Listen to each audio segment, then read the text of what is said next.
Welcome back to Motorsport and Scale. Today on the bench, we're going to get started on episode 7, I believe, of the Porsche Model Factory Hiro Porsche 917K 71 Le Mans winner. Today I am going to be doing the Decaling. As you can see, I've already got a start on it. So, and then we'll probably take this episode through Decaling. I'll talk a little bit about that.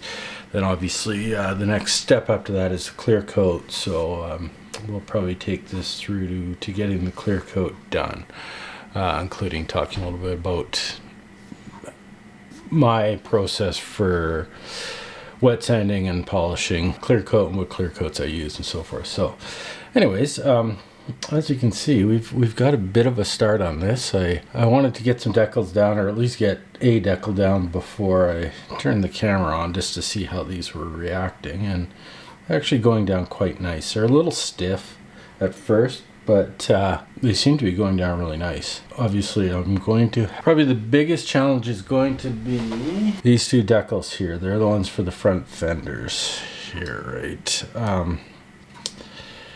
They go up and around the fender, so it's going along a compound curve here, then making a corner on another compound curve, and then over top of another compound curve. So they might be a wee bit of a challenge.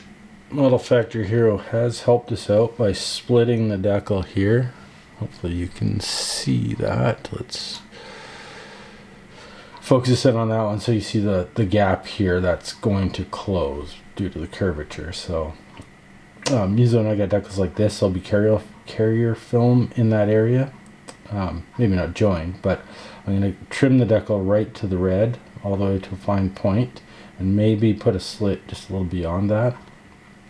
And that makes sure when it comes together there's not carrier film, bunch of overlap of carrier film, and you can get the color butting right up against each other. So that's what I'll do there. Everything else is pretty straightforward. Most of the surfaces are fairly flat. I got a bit of, you can see on the doors, it's got a bit of a curve this way and that way. So a little bit of a compound curve you're working with, but these ones went down. The only thing I used was microset underneath the decal. And then I usually just use the same brush that's got the microset, and I try to work most of the liquid out with the brush first so it gets microset over everything. Then I roll it out with the cotton bud. I use, I think these, they're either Tammy or Mr. Hobby ones, I can't remember, but they're sort of the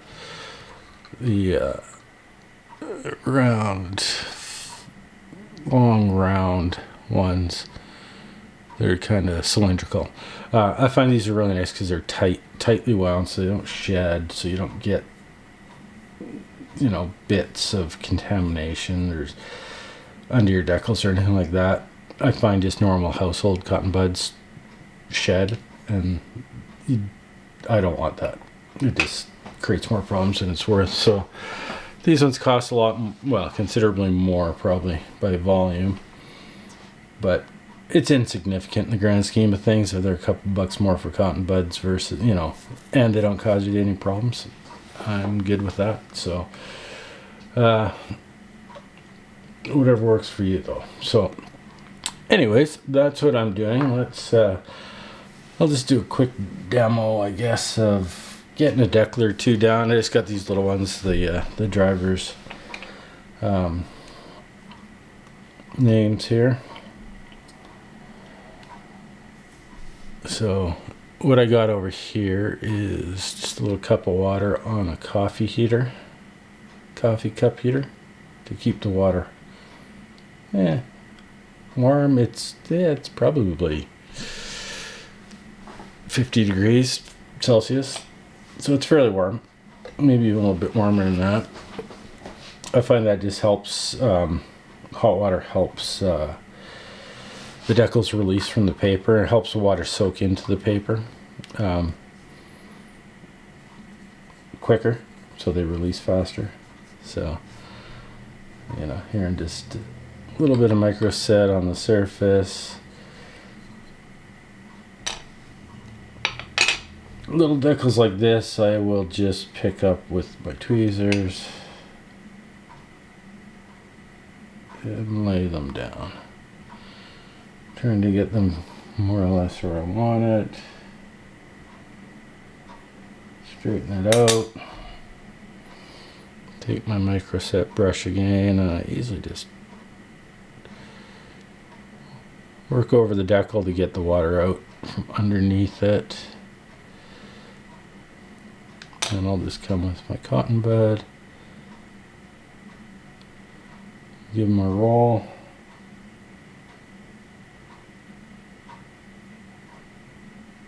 Make sure they're nice and flat and stuck down. There's no air bubbles under them, anything like that. And then I usually just take a cloth to wipe up any liquid. I don't want that stuff sitting on my paint. It'll stain it. Leave tide marks, that sort of thing. One thing to note, this is going straight onto, this is Zero Paints I painted this with, which is an automotive base clear. So this is just base paint, which is not glossy, and it's not, you know, it's not a rough finish, but it's not a smooth finish either. It's like a satin eggshell finish, kind of like house paint on your walls. So anyways, that's it. That one's done. Should be fine. Let's just have a quick look at it. Hopefully you can see that. Don't know if that's in focus. It should be. So yeah, you know, of course you can see the carrier film, but you know, that's, you just got to look at it in the light at an angle, I find, to tell if you're going to get silvering or not, to see if it's, you know, if it's laid down and adhered well. And you can almost always see it, because silvering is a function of the decal has not stuck, the adhesive has failed. You know, a lot of people say it's air under the decal, which technically is true, but more accurately, it's the decal has not adhered to the surface fully. For whatever reason, either the glue's gone bad, or it wasn't wet enough, or whatever. A bunch of air trapped under there. But end of the day, it's an adhesion issue, so you just got to make sure you work it down. I'm finding, like, for most of this stuff, I do not need to use a softener. I just used a little bit of softener here where the decal had to roll over the edge to help soften it and then get it to actually roll over the edge. This is a bit of a pain. This piece obviously goes there. Let's get it to click in. Because the 22 was a one-piece decal, so I had to lay it on with this in here and then trim the decal, so I could remove this front panel. So that was a bit of a pain. Not scratch anything. But yeah, so just where, in the same with this decal, it had to roll over the edge of the hood, so a little bit of softener to help roll that over. One thing I find, because I had to put this on when it was on the body, I had to get this to, you know, more or less set up, so I had to leave it so this edge was just left flapping in the breeze. So once I take it off, then I go and soften this edge and get it to roll and adhere. So that's, I usually use this stuff. I don't know, let's see if we can get this to focus. So this is Tamiya Decal adhesive softener type. You got two types, there's another one here. This is just extra adhesive. This one's got a softener in it. So because the decal, you know, basically the backside had dried out because of the way I had to let it sit, I come back in and re-wet it with this, which has got more adhesive in it, which will help. And then the softener, which helps it conform, and I can roll the edge then and get it around on the edges.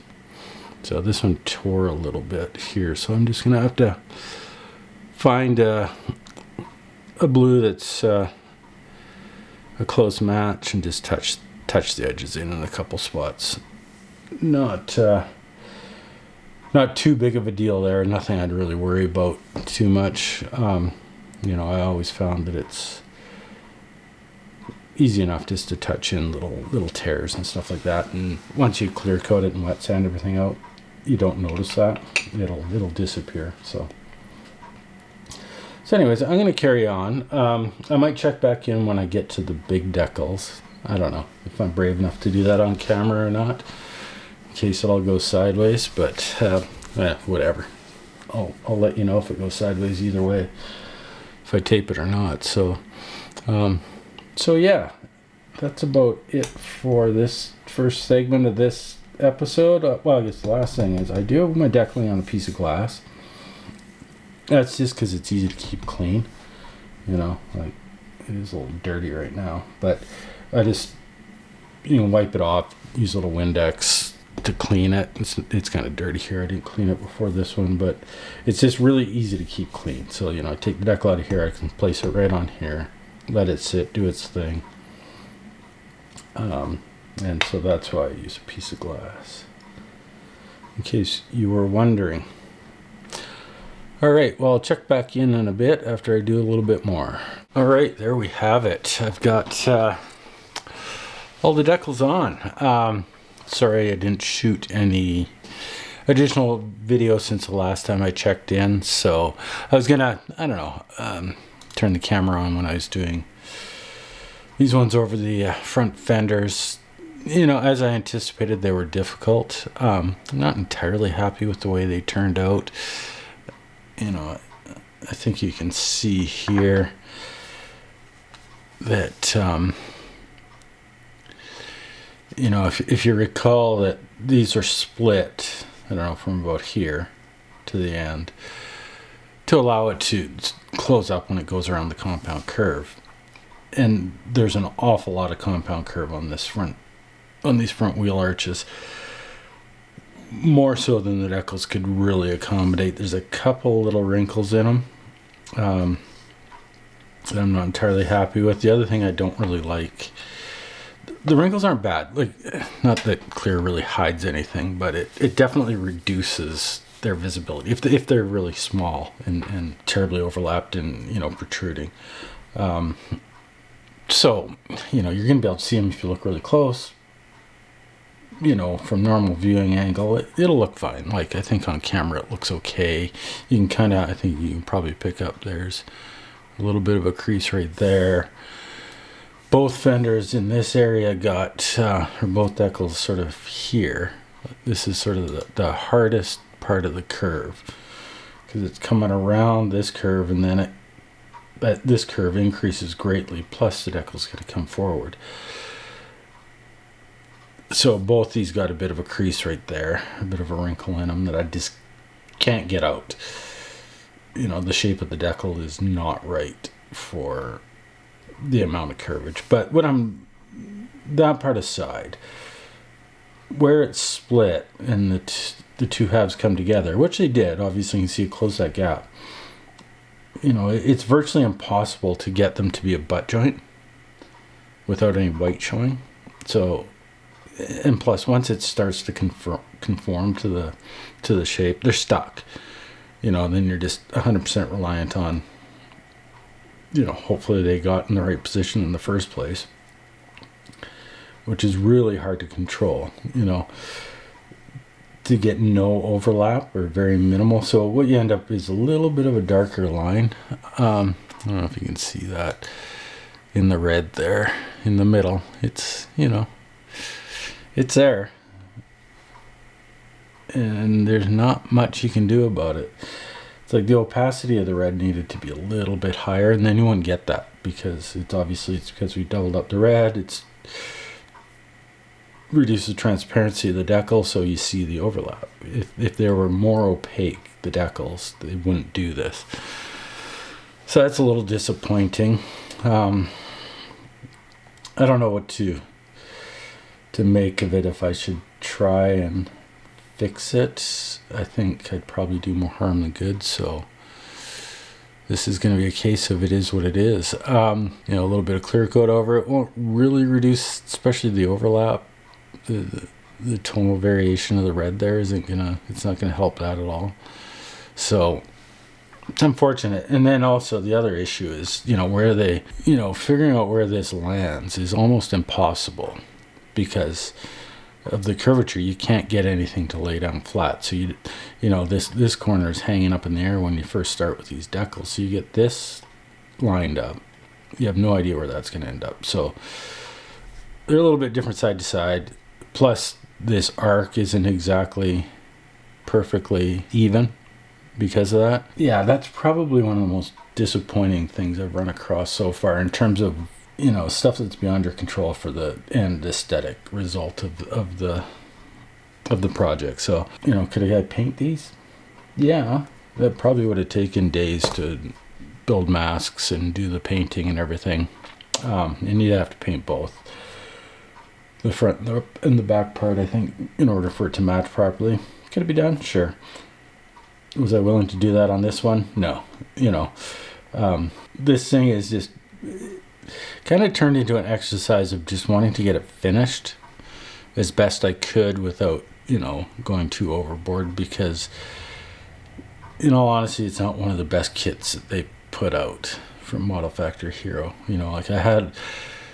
If I could have made this thing so it would close up really nice, and then the back be functional, the doors be functional, and be able to display it in multiple different ways, I probably would have put in the effort. But really, the issues with this back piece and how badly warped and out, it looks okay here independently, but if you try to make this fit when it's all assembled, it just doesn't. So if that wasn't the case and I could do that and display it that way, yeah, maybe I would have put a bit more effort into it. But it was almost a deal breaker. I was almost at the point when I was working on this body, on this back piece, that I was willing to just scrap the project. But then I came to the conclusion, if I just display it with it permanently open, you can't tell that it doesn't actually line up when it's closed. So I made the best of a bad situation. So, sometimes you just got to, or at least sometimes I need to make the best of what I got. Bit of compromise just to get something done. Is it going to be an award winner? Probably not. Am I okay with that? Yeah, I think I am. For this one. Other ones, I'll put the effort in where the effort's warranted. So anyways, got the decals all done. So I finished these, I don't know, last night. It was a pretty big marathon day of decaling to get everything done. So I managed to get everything done in one day, which is pretty good for me, actually. These decals, despite these front ones, they're actually really nice decals. They stick really well. I didn't need to use any setting solutions on anything but these two. These ones I've been working even today. I keep applying a coat of micro set, let it sit for a couple hours, come in, reapply, and it is actually slowly getting rid of some of the wrinkles. They're getting better. So I'll continue that today, and then tomorrow I'll let it sit, let everything dry out, and then the day after tomorrow I will come in and do the clear coat. So that's the plan. That's where we're at with that. I think overall though, I think all the decals turned out well. These ones were fine, no issues there. Obviously there's not really any big compound curves. You can see some of the issues with I didn't quite get everything fixed. There we are with that. So that, I'll leave it at that for now. I'll check back in in a couple days once I get into the clear coat, and I'll talk about that a little bit and show you, basically what I do for clear coating and my approach on that. Talk about that a little bit, as well as wet sanding and polishing and everything like that. So I will see you in a couple days, which will be a couple seconds for you, a couple days for me. In the meantime, I'm going to be starting on some of the other stuff. All right, we'll check in a bit. All right, so decals are all done. Just getting ready to start applying some clear coat to this thing. So First thing I typically do after I finish decals, this has been sitting for a couple days now since I last applied any softener or anything like that. So now I want to just make sure everything's clean. You know, I've been handling this with my bare hands, and then decal solutions and whatnot have been applied to it. So I want to try to get all that off. So I'm just using soft cloth and glass cleaner. I find works best. You got to be careful sometimes with using, you know, cleaners or whatnot on under paint. It can, some paints will react to materials in unexpected ways, so you just got to be careful. Do a little testing before you on an inconspicuous spot. I've already tested glass cleaner on this paint and it seems to be okay. But some paint, yeah, glass cleaner can affect it, so you got to be careful. It can soften it, remove it. You know, so essentially all I'm doing is making sure there's no, you know, finger oil, skin oil or anything on here. Getting rid of any excess, you know, staining or whatnot from the decal solutions. Just generally making sure it's clean.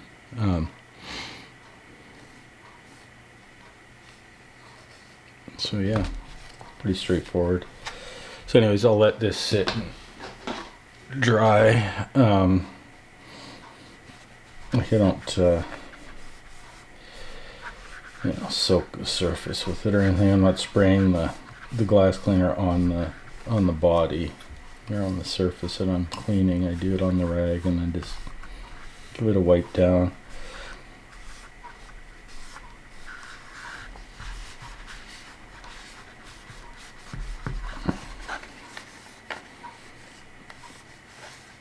I was generally trying to clean it. I've washed my hands just before I did this, so hopefully I'm not getting any finger oils on it or anything.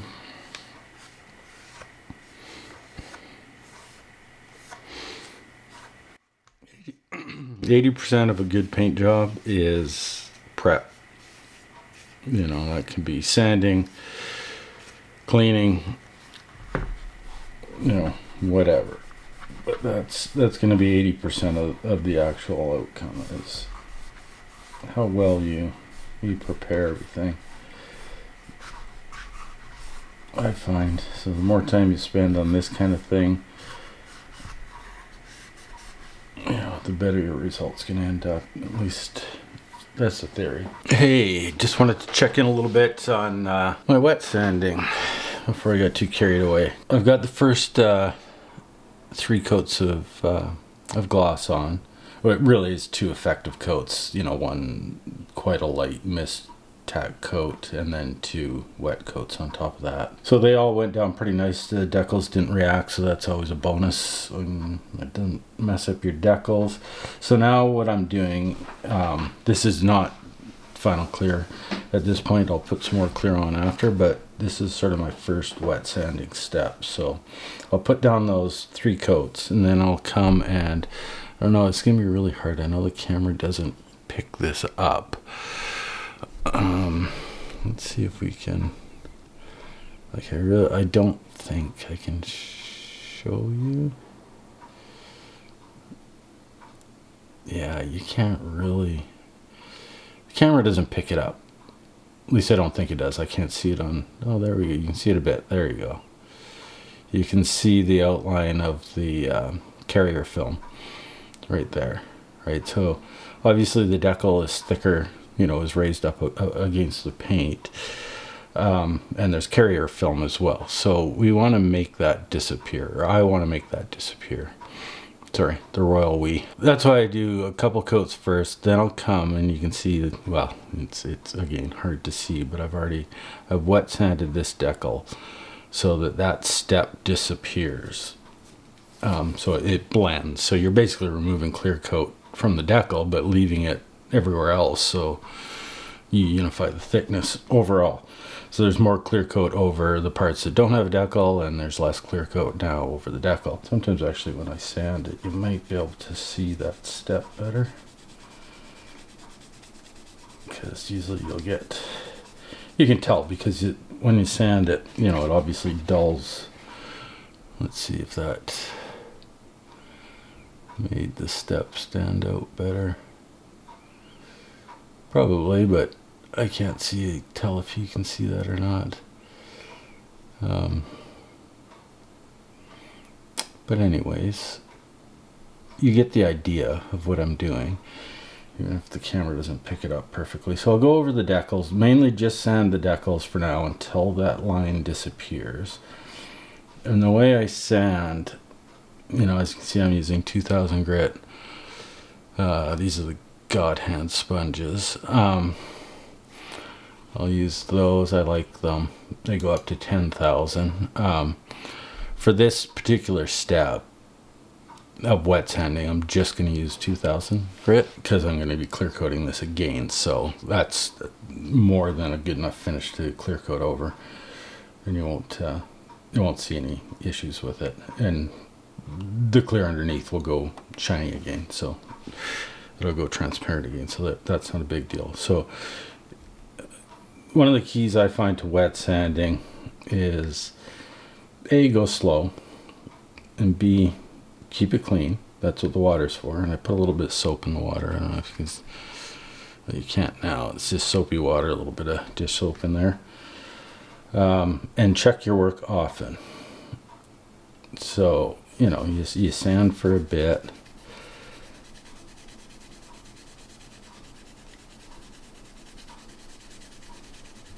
I'm just trying to keep it on the decal surface itself.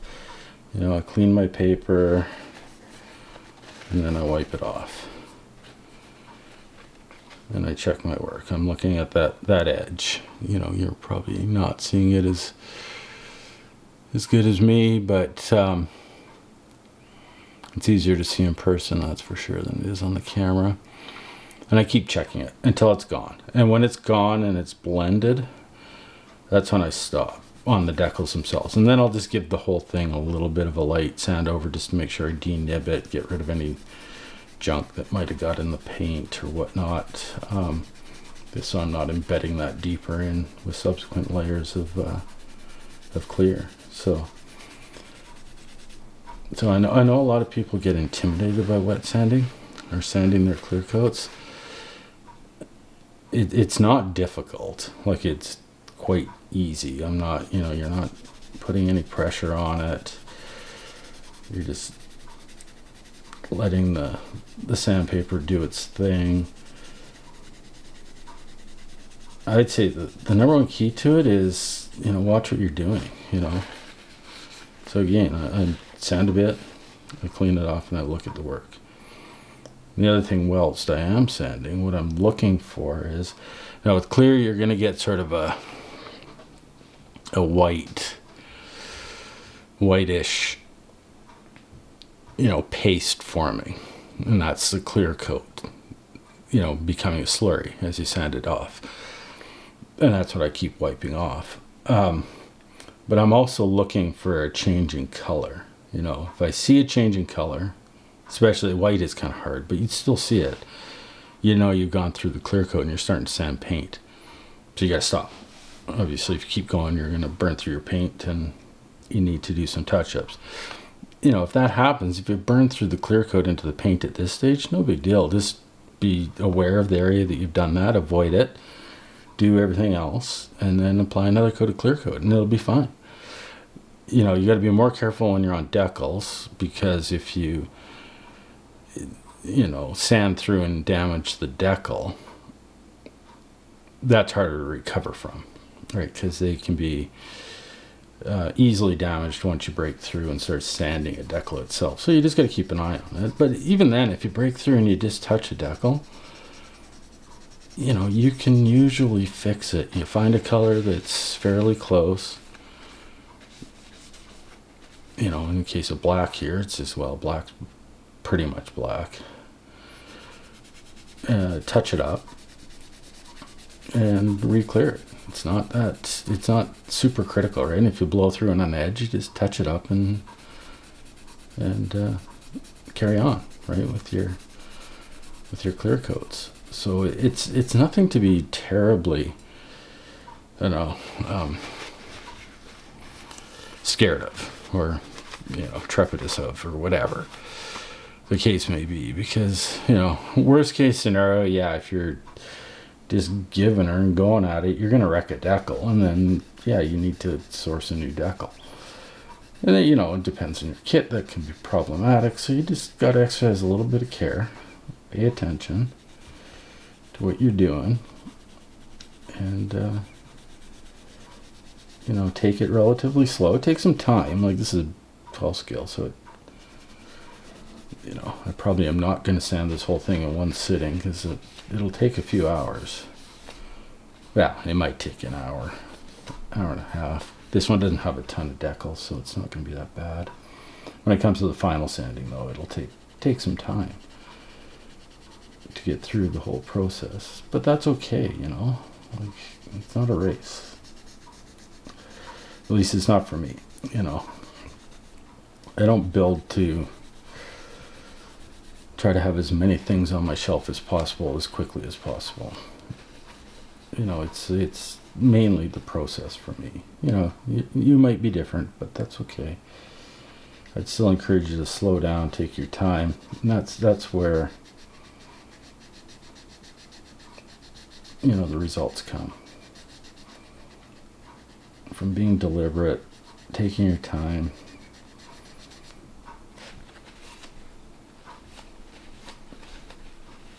And just being measured in your work, right?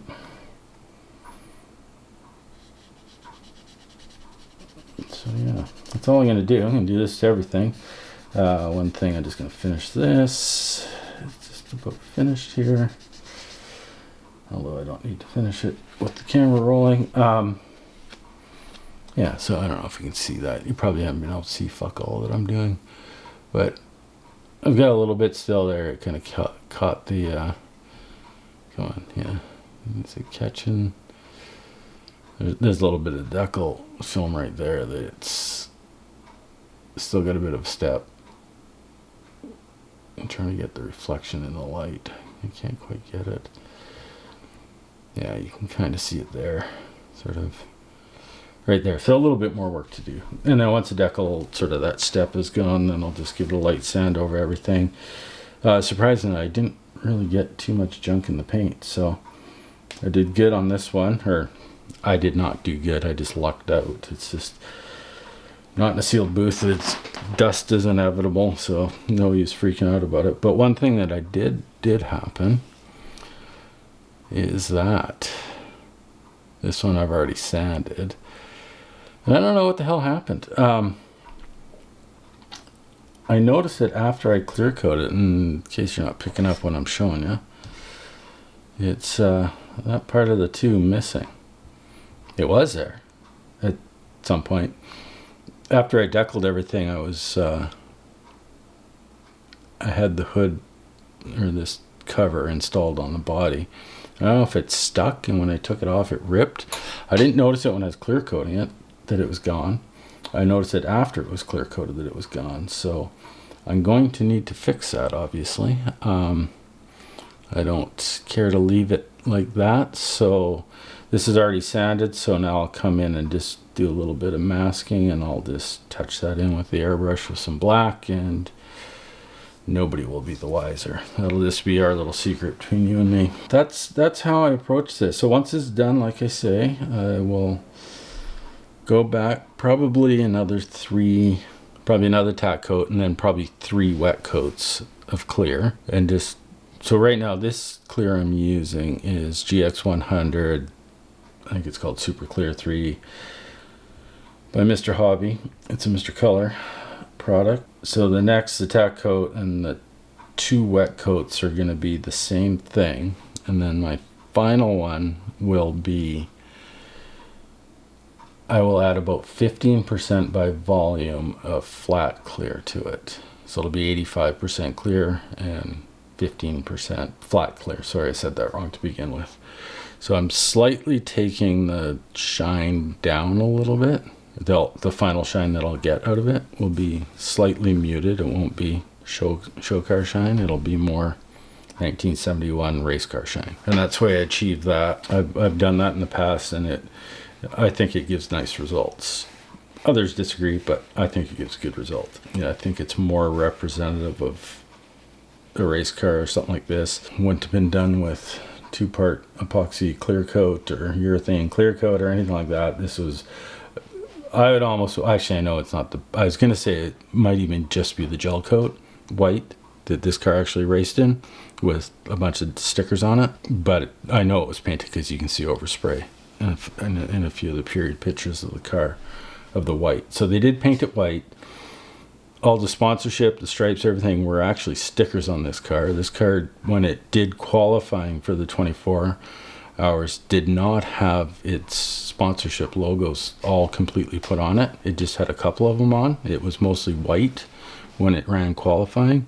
And then before the race, they put the Martini sponsorship on it. So it never qualified with the Martini sponsorship logos on it, but it raced with them on. And it was the same car, obviously. So in reality, I'm getting rid of all these steps, but they really were decals or stickers or vinyl, or whatever it was at the time. They weren't actually painted on. So just an interesting little tidbit there. So anyways, I'm going to carry on, get this done. Hopefully, well, probably not tonight, but tonight, tomorrow morning, get the wet sanding done, spray some more clear, rest of the clear on, and then I'll probably check in when I'm doing some of the final wet sanding, the finish wet sanding on it, and talk a little bit about that. All right, well, check in a bit. All right, we're back. We have, I think in the last episode I was sanding the steps off the decals and then getting it ready for the final coats of clear. So we've done all that. Everything's been sanded and re-cleared. And I think in the last episode also, when we were looking at this part here, we had a bit of the decal on the two had lifted and come off at some point in time. So I went ahead and just masked that off and sprayed it, and and clear coated over that, and everything is fine. So this is, I applied, what did I do? 4 wet coats of clear. So, and the clear I used for all of those was my 85% clear. So GX 100 super clear, 85%, and then 15% of GX 114, which is their super smooth flat coat. So I do a bit of a mixture that knocks down the overall sheen of the clear by just a bit. Like you can see, this is not super shiny. Obviously, you still get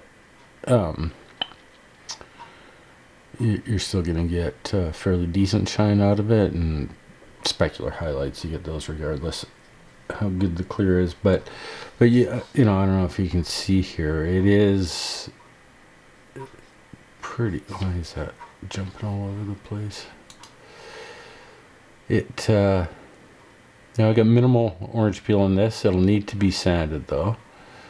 You can kind of tell looking at the blue there what we got. So obviously I'm wet sanding. A little bit orange peel is expected. I never try to get a glass wet look out of the spray gun, because whenever you start chasing that, especially with urethane paints, for anybody that does actually want to use urethane, you just got to be super careful with urethane, because you can apply it and get a super wet look right out of the gun. The problem is you put so much on that it's one of the actual problems with urethane, or one of the hidden flaws of it, is It will. It'll level out beautifully. It will. You'll get very minimal orange peel. You can get that wet look right out of the gun. But what tends to happen, and it happens with other clears as well, like lacquer clears, if you put them on too thick, is it pulls away from the edges, or a paneling gap or whatnot. You get that with clear paint, or sorry, gloss paint as well. So you can get that. You get too much on, it starts pulling away from the edges. But more so, you put too much on and it'll pull back, and then you'll get this buildup all along an edge. And so it's thicker.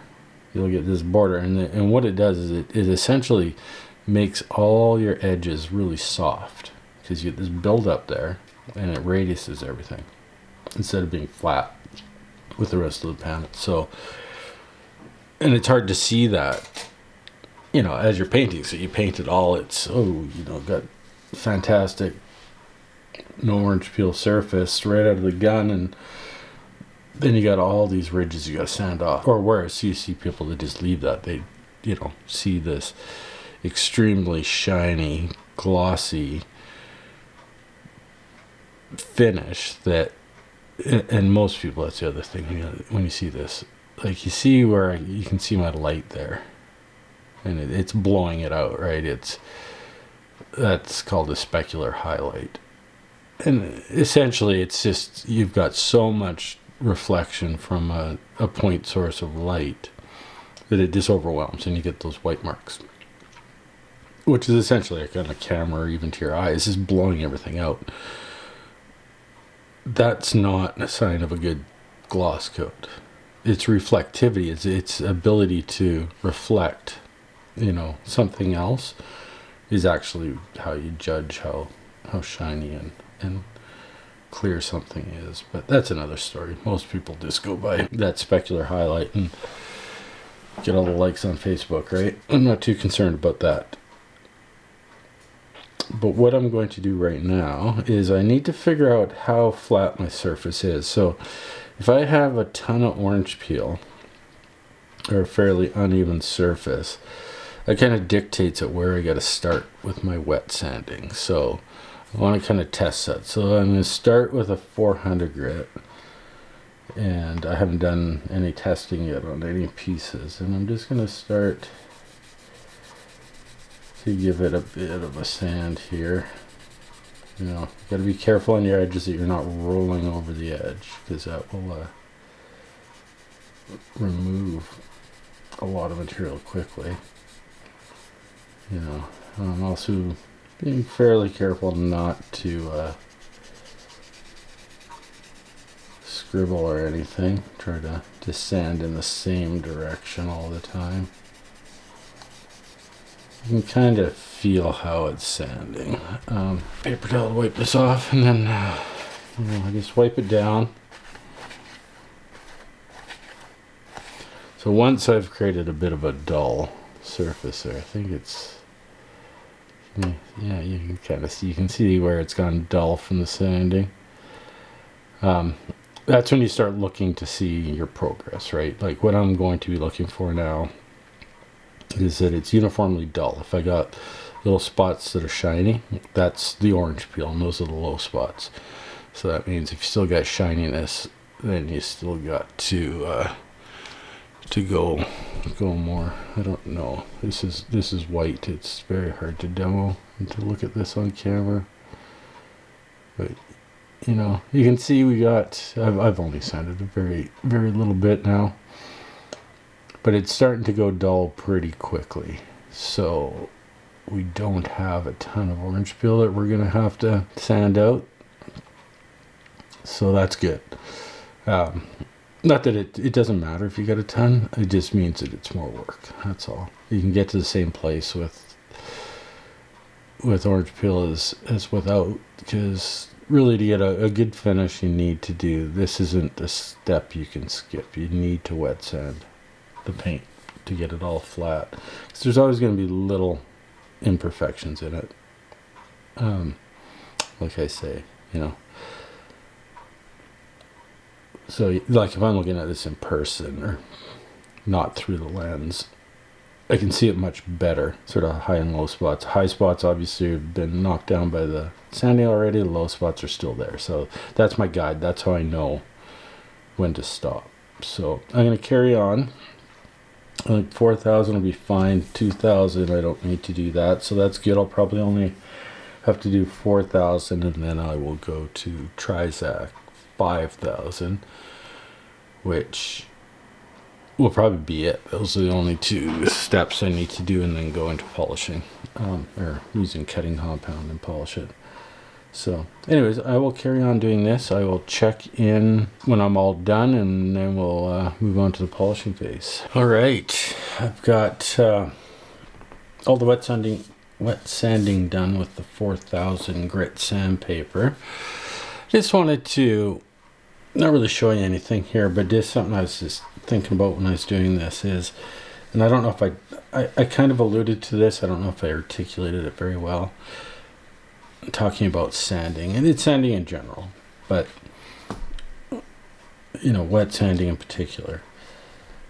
So I started with 4,000. That's kind of irrelevant. I could have started at 2 or whatever, but the point is all the work to correct the paint is done at that first grit that I use. So, you know, as flat as I get it right now, as much as the orange peel or defects, flaws, or whatever that I remove now, actually more importantly, what I leave in at this step, what I don't correct, that's going to be there. You'll never get rid of it. You can go through all the grits, all the polish, all the cutting compound you want.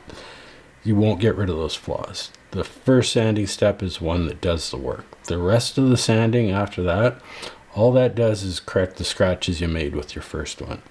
That's why I try to start with the highest grit possible that will get the job done.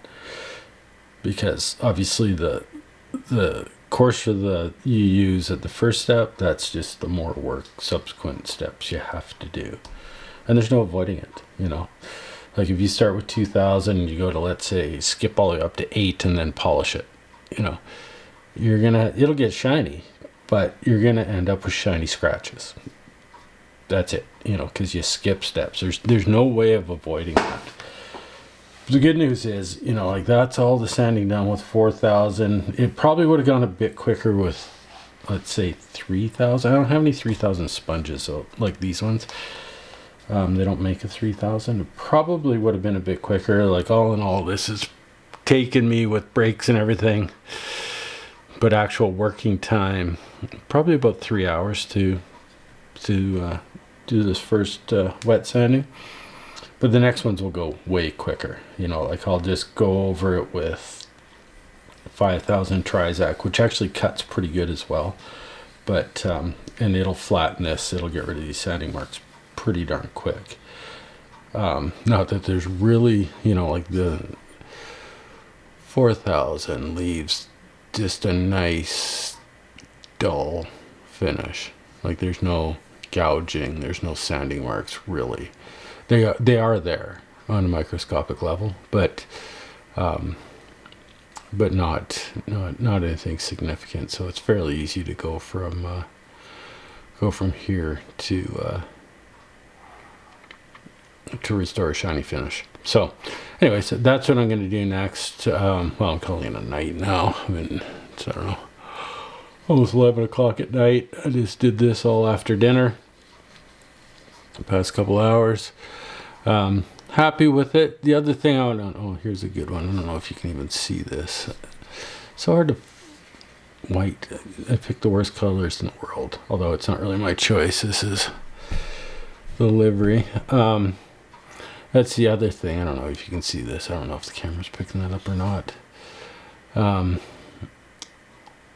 There's a bit of a flaw right there. That I'm leaving. So it's still shiny there, and you can, I don't know if you can see that or not, but there's some shiny. Let's see if we can point right to them. Right there. There's a couple spots. And so those aren't flaws in the paint.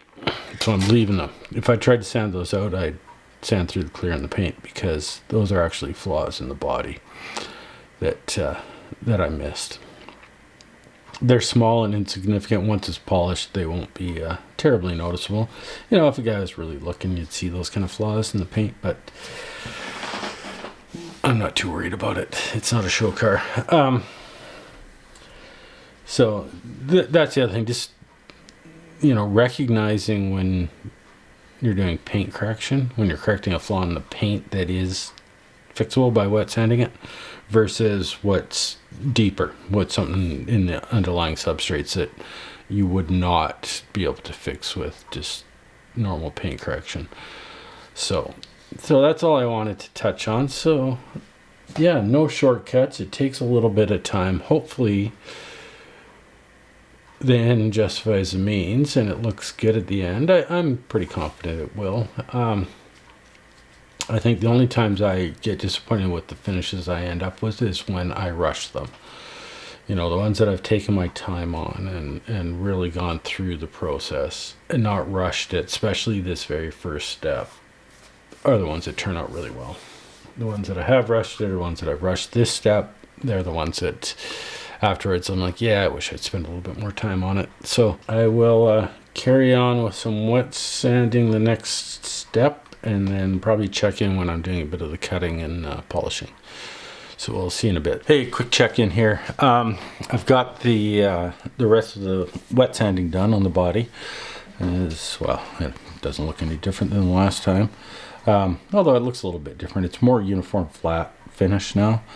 Yeah, you can see some streaking there. That's just from me wiping it off. But there's no real, can't really pick up any sanding marks in it or see anything. It's actually just a really nice, like if you applied a nice flat coat, it's kind of that finish. I've actually done carbon fiber where I've clear coated it and knocked it back, and I'm sure you've all seen carbon that's a matte finish.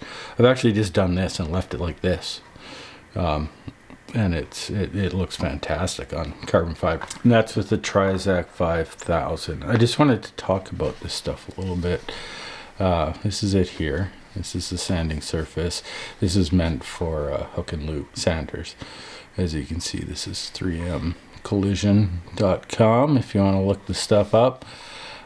This stuff is specifically designed actually for quick sanding of urethane clear coat 2K, and it's specifically designed as well to be for machine sanding, so on a random orbit sander or a dual action or whatever. You can get them in square or rectangular sheets, you can get them in round sheets for a DA, and it's really unique stuff, and it's very deceiving because it's like you cannot, this is 5000, but you cannot feel any grit on here. It feels kind of like a rubbery surface, so it's extremely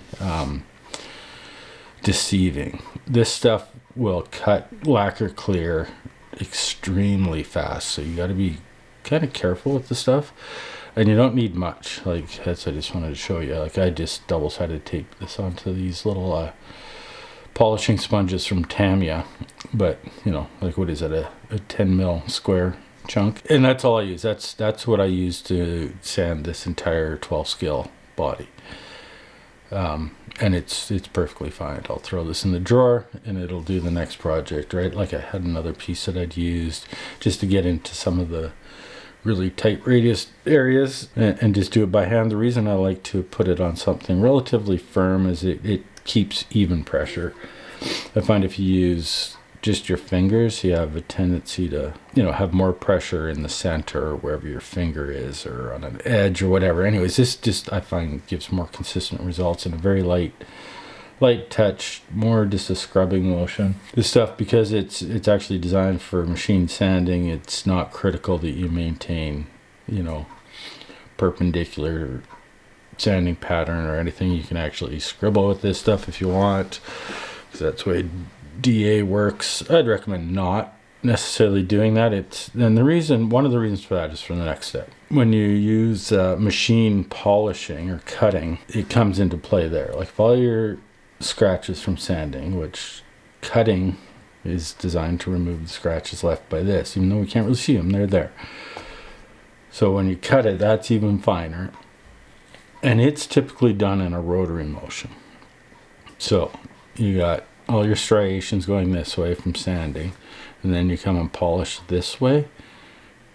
Yeah, you can see what happens. It's much easier to remove these high ridges when you're going this way than if you're going this way. Oh, how can I do that this way? Right, and there's some coordination for you. All that's doing is you're just going to polish the low spots and the high spots. So you really want to, when you're using machine polishing or cutting, you want a tool that's going to be perpendicular. So it's a circular motion on the surface. So let's just get some of this stuff aside, and I'm just going to touch on what I do for polishing. Not really going to demo any of my polishing because I'm using a rotary tool. It flings shit everywhere, and I don't want to get any polish or cutting compound on my lens. All the tools I'll use my Proxon here. I've got a foot switch for this. This one obviously has got speed control here. I've also got it into a power supply that I can reduce the speed on it further than this allows, so I can get it to go quite slow, which is what you want for machine cutting and polishing. You don't want it to be spinning really fast. I don't know if you've ever seen anybody do a cut and polish on a real car, and there's dedicated machines for this, and they don't turn very fast. It looks like a big angle grinder, but it's not, obviously, and it turns considerably slower than an angle grinder would or a rotary tool would. So you don't want super high surface speeds because that causes a few problems.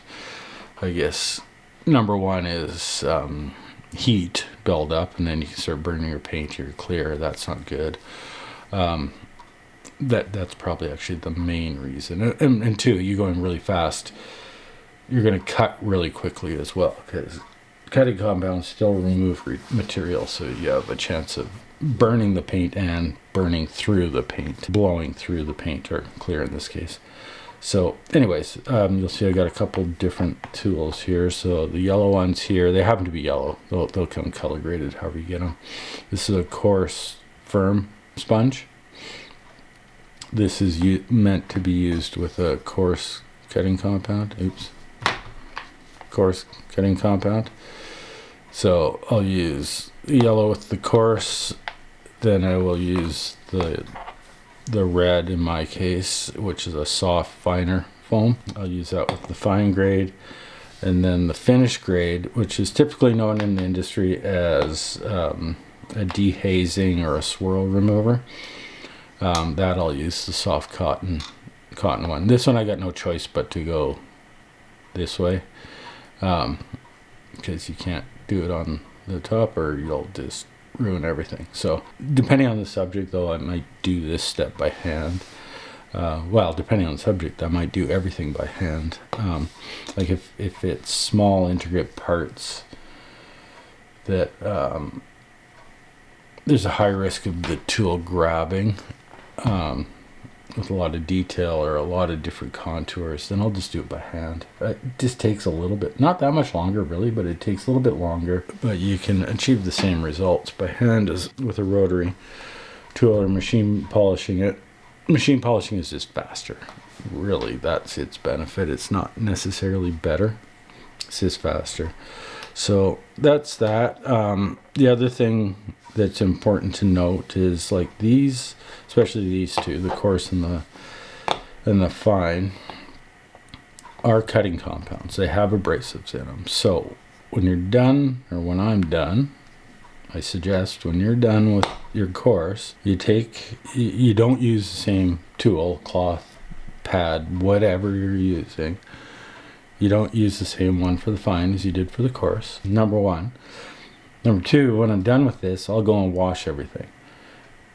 So I want to remove all the excess, slurry and grit that's still there in the nooks and crannies. So I'll take it in the sink and scrub it with a toothbrush and a little bit of soapy water to get rid of everything.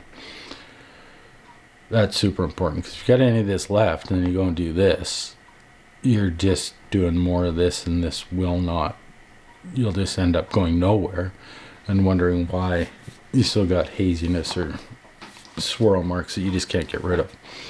It's because you're contaminated. And then same when I'm done with the fine compound, before I go to the finishing compound or the anti-swirl or dehaze or whatever it is, I'll wash it all again. So, up to this point, I've probably washed this body 10 times, throughout the process, because whenever I wet sand, when I'm done with that, you got to wash it. And it's just cleanliness, right? That's one of the keys. I had 2 little bits of phlegm in the paint. A lot of that's attributed to luck, but a lot of that's also contributed to just keeping everything clean. I find most of the stuff I get in my paint has come from the work I've done on the model itself, not from the environment so much. Although what I typically get, and I didn't get very much this time, the little piece of the farm I got are little fibers. I'm pretty sure they come from my carpet. In my chair rolling over the carpet stirs them up. So I try to remember that, and I try not to roll my chair like from where I'm sitting now over to my booth while I'm sitting in it, with all that pressure and kicking that up. And I try to put my chair over there. I'll fire up my booth fan like 10-15 minutes before I'm going to paint or spray the clear, just to try to circulate and pull any of the lingering dust out of the air. Does it get it all? No. Does it help? I think so. I seem to have better results when I do that. So this time I got extremely lucky. I only had a couple little fibers that... The trouble with the fibers is they seem to sink in and you can't get the damn things out. I don't know if we can see it here. I might be able to see it.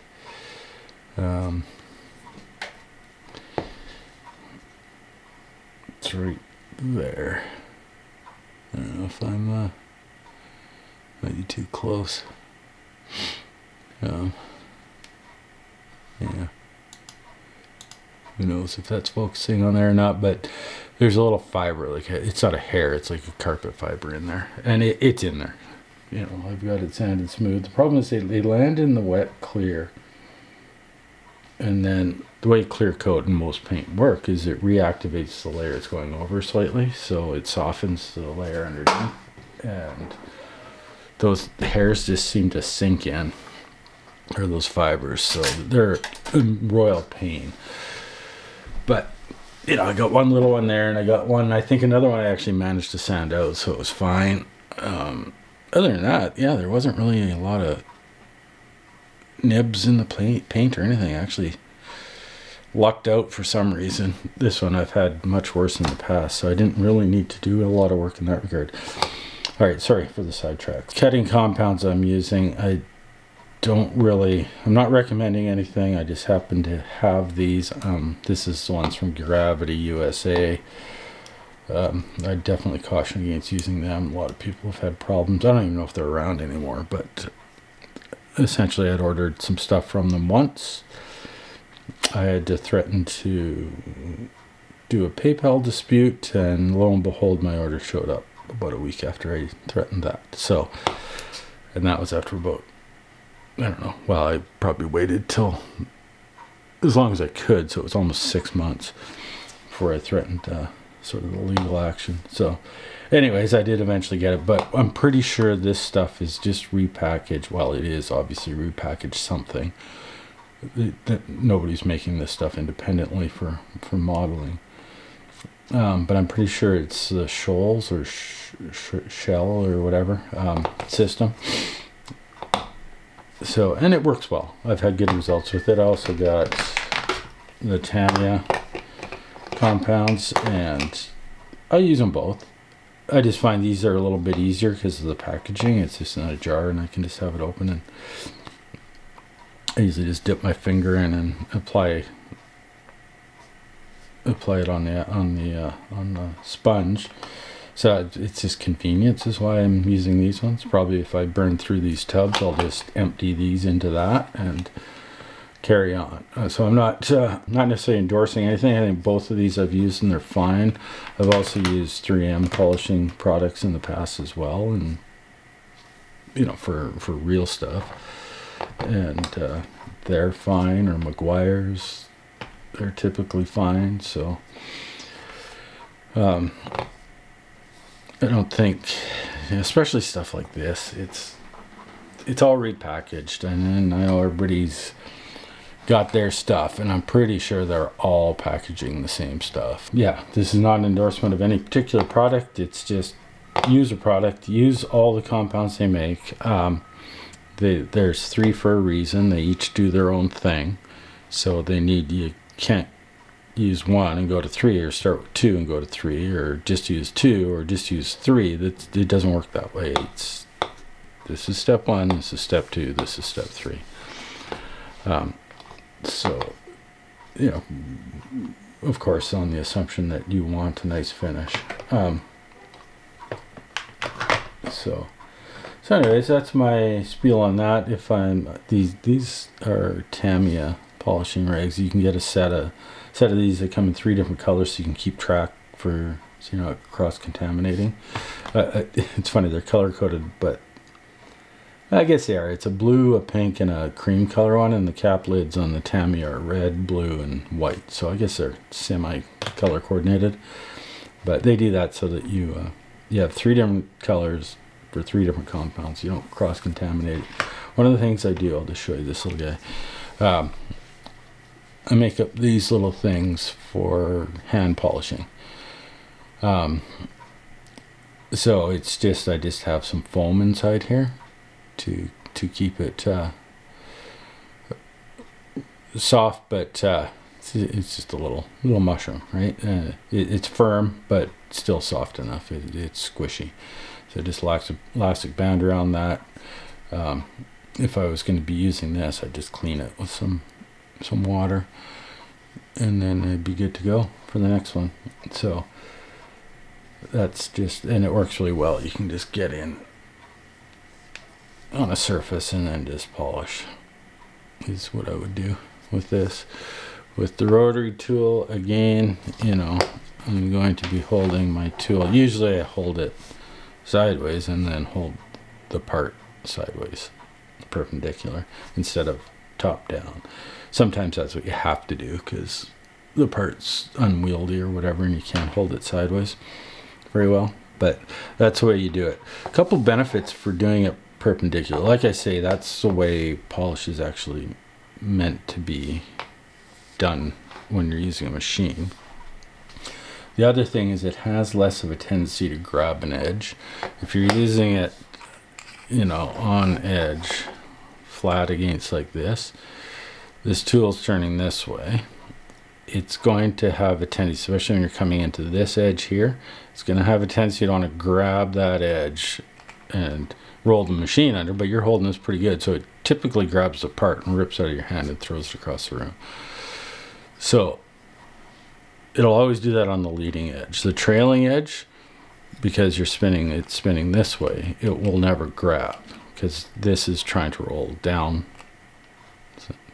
the part, so it won't grab the trailing edge here, or however way you want to look at it.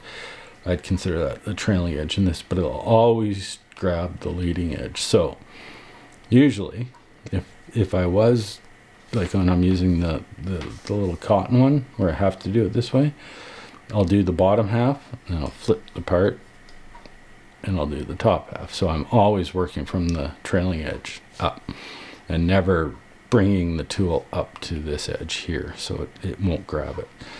So this is something to be conscious about if you're doing machine polishing, because that can be it can ruin your day. You know, I've lucked out, you know, had a grab not do any damage. I've had other ones where I've broken, it gets just grabbed and broken the part in half, you know, and that can ruin a project, right? Or it'll flick it across the room and, you know, damage it or whatever.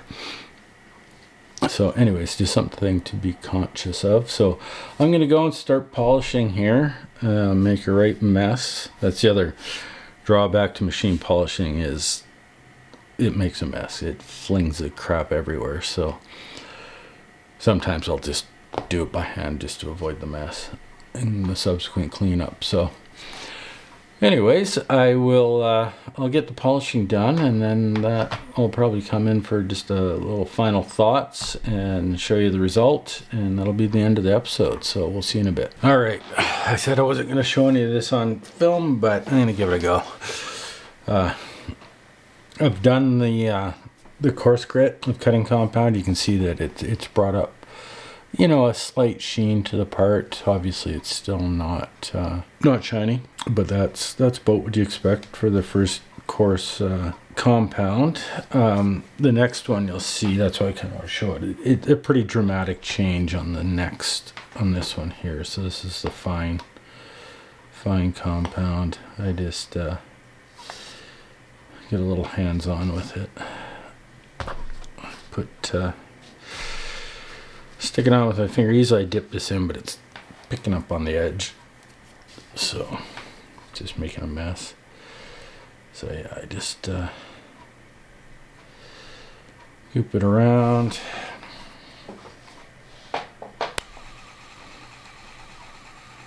And just start polishing. Doesn't take very long, you know, and you got to be somewhat careful because this is removing a bit of material.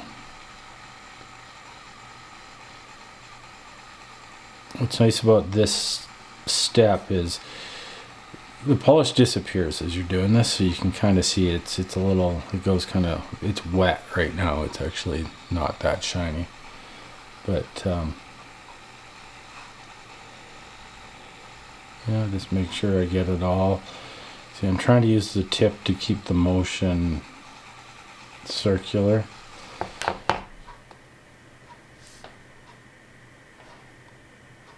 Instead of using the edge or tilting this so it's sort of starting to go radially against the surface, which I don't want. You know, it's not the end of the world. It's more efficient to do it in a circular motion. Let's see if we can keep the camera focused on where we're working. Kind of hard to look at both at the same time.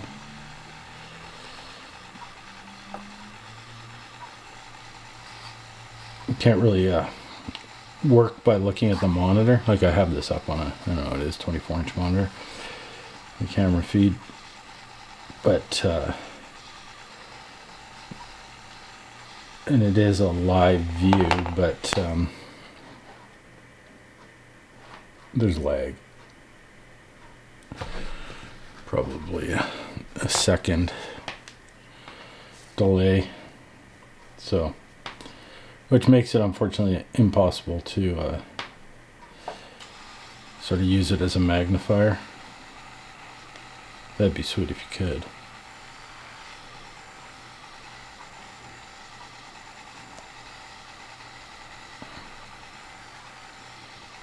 So I just let me go in, try to get in there as much as I can. You can see some of that I can't get into, so then I just I've got my cloth, there's compound in there, so I can just polish that.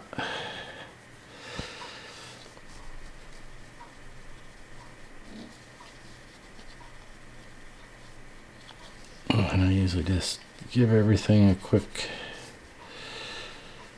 wipe and a hand polish as well.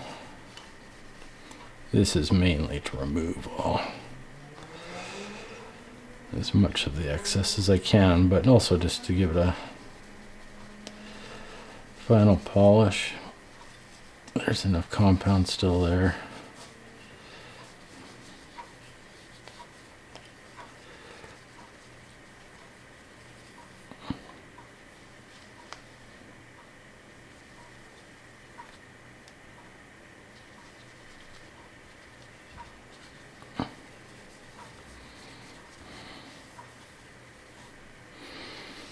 Yeah, I think you can see there's a bit more shine coming up. It's not super glossy, but that's a result of the fact that I put some dull coat in this, right? So to knock down the shine, because I don't want it super shiny.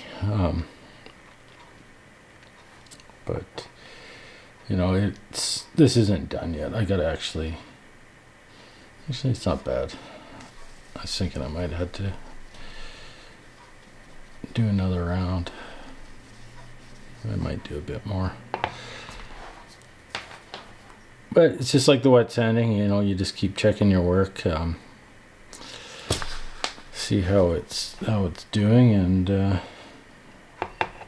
know, either do a bit more or you'll know you're done. So I think in this case I just need a little bit more.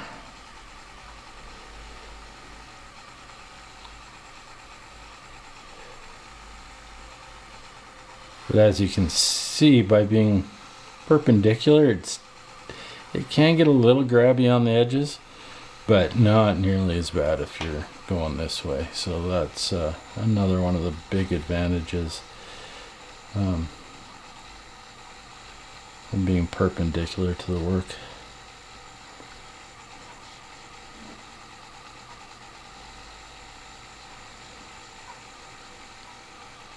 You know, because the tool's rotary, you don't have to worry about any particular pattern or anything. Just make sure you get everything, that's all. That's all I'm really worried about here.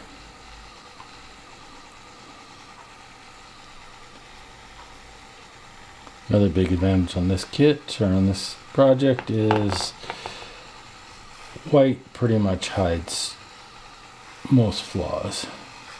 So, you know, if this was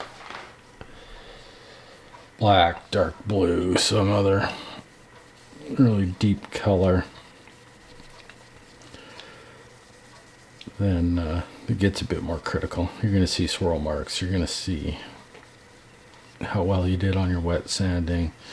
You know, if I was doing a darker color, I'd probably even wet sand finer than that 5000, and I'd probably do machine polishing on the first step, the course, but then I'd do a hand polish on the number one and the finish.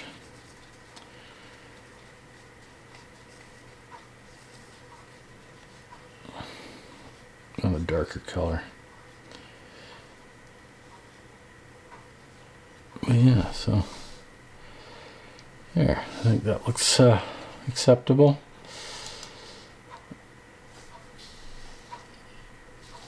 I don't know how well it's going to show up. It's, you know, not super shiny. I don't know if it's even how reflective it is. I don't have good light to get a good reflection.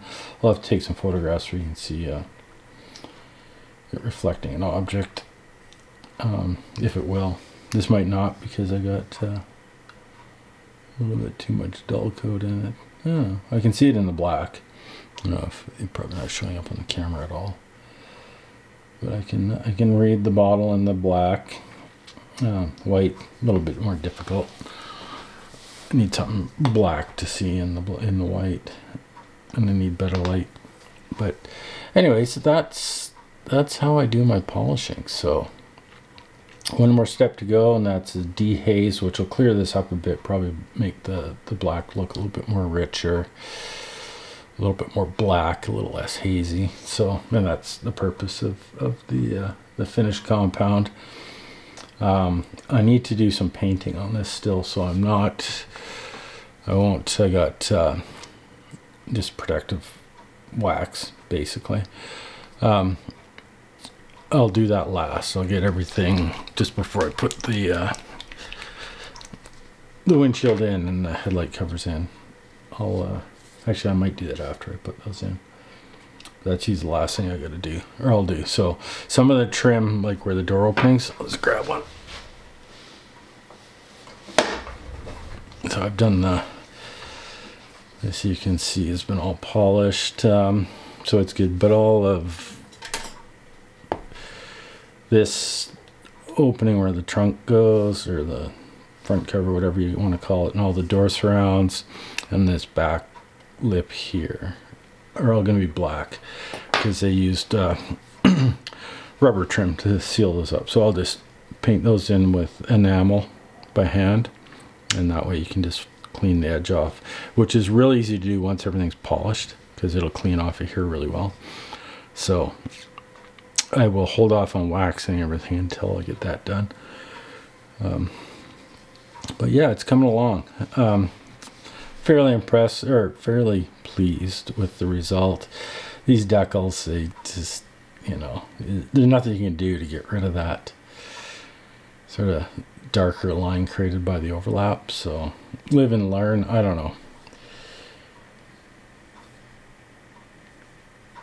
You know, I think one option or one strategy would have been to photocopy the decals or scan the decals and then try to make masks for these ones.